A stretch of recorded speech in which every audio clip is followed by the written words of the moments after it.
Now, Surya Namaskar is not about sun worship as some people think it is.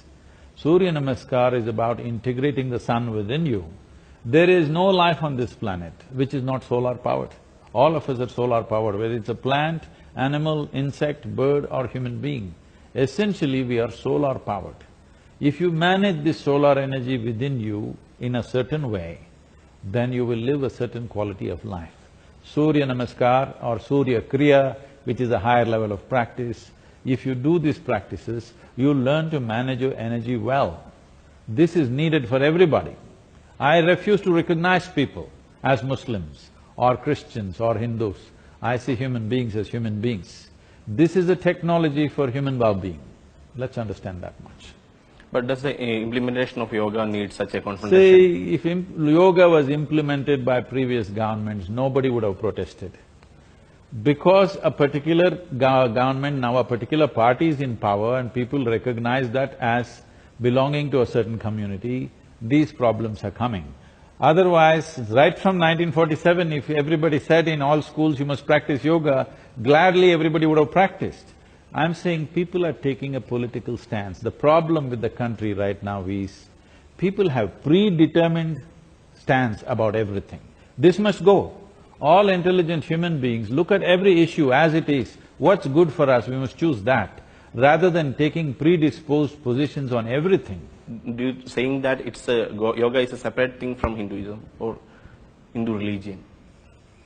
See, if yoga is Hindu, then gravity must be Christian. Let's all float around, let's not be available to gravity. There is no such choice. How the human mechanism works, it doesn't matter what you identify yourself with. It doesn't matter in which way you're brainwashed. But you must understand, human mechanism is not your making, it is nature's doing. A profound understanding of that and how to bring that to its highest level is yoga. Every human being should make use of it, irrespective of who they are. You said that the Isha Foundation is teaching yoga in schools also. A forceful inclusion of yoga in the school curriculum, is it good? Well, you never protested forceful inclusion of physics or chemistry, did you? No, but yoga is a different thing. Why is it a different thing? It's an exercise, kind No, of. no, no. It is not an exercise. Forcefully, you are made to learn the chemistry of the plant. You call it biology. Forcefully, you are made to study the chemistry of a frog by by creating unspeakable cruelty to the frog. But if I tell you, please learn something about your inner mechanism, that becomes forceful. Why? This is why I said our brains are still in Greenwich Mean Time. The British left in 1947, but they've not walked out of our head yet. That's a problem. This is a science with which India grew. This is a science with which Indian people achieved heights at one time. We were the greatest economy on the planet, the largest exporter on the planet. We were the most scientifically advanced nation thousands of years ago, simply because people understood the human mechanism well and how to take it to its highest level. But today we've dropped that. Today we are down below, but it's time to rise. If a nation has to rise, individual human beings have to rise, isn't it? If individual human beings do not achieve a certain level of balance and excellence within themselves, how do you expect to take a nation ahead? It's just a joke, it's only a political slogan, it's never going to happen. In that context, we want every child, doesn't matter from which community they come from, that should not even come the thought. We want every child to benefit. We want every child everywhere in the world to benefit from this, because this is a profound science of inner well-being. But there comes the conflict between individual liberty and faith. Tell me, if you bend your body, will your faith go away? What kind of faith is that? I am not asking you to worship any god. If you breathe, your faith will go away.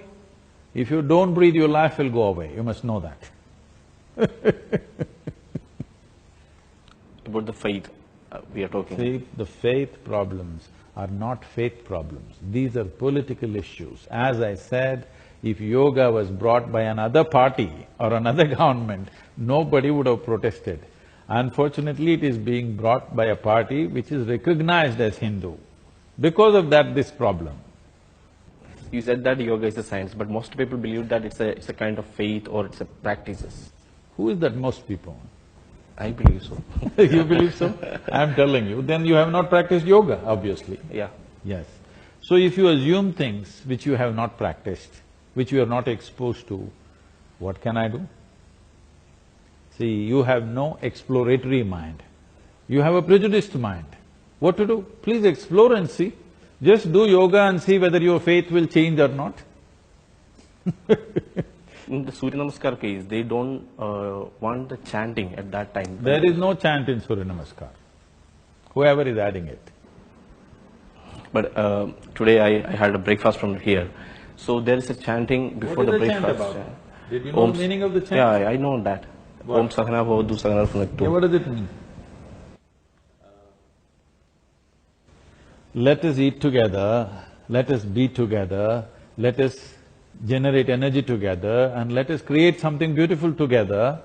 Is it a problem? Is that not what we need in this country right now?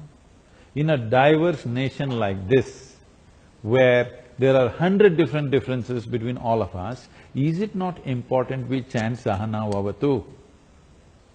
That let us be together, let's do things together, is it not very important?